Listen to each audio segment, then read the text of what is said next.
Hey guys எல்லோரும் எப்படி இருக்கீங்க? இன்றைக்கி சண்டேவோட பிரேக்ஃபாஸ்ட் ரெசிபி என்னென்னு பார்க்கலாம்.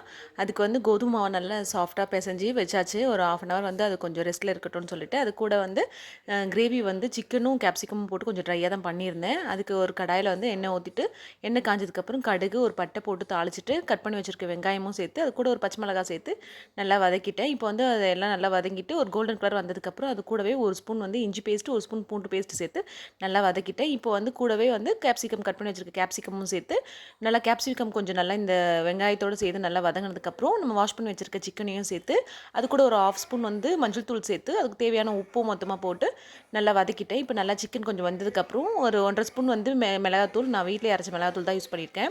அது கூட வந்து ஒரு 1/2 ஸ்பூன் வந்து கரம் மசாலா சேர்த்துருக்கேன். இந்த மசாலாவோட ஒரு 2 மினிட்ஸ் வந்து வதக்கிட்டு அதுக்கு தேவையான தண்ணியை ஊற்றி அது கொதிக்கட்டும்னு விட்டுட்டு சைட்லேயே வந்து பசங்க வந்து பூரி கேட்டாங்க. எனக்கு சப்பாத்தி வேண்டான்னு சொன்னாங்க. அவங்களுக்காக நான் பூரி சுட்டுட்டு ஹஸ்பண்ட்க்கு வந்து சப்பாத்தி செஞ்சுட்டேன். இப்போ லாஸ்ட்டில் ஃபைனலாக வந்து சிக்கன் கிரேவியும் ரெடி ஆகிடுச்சு. Thank you bye.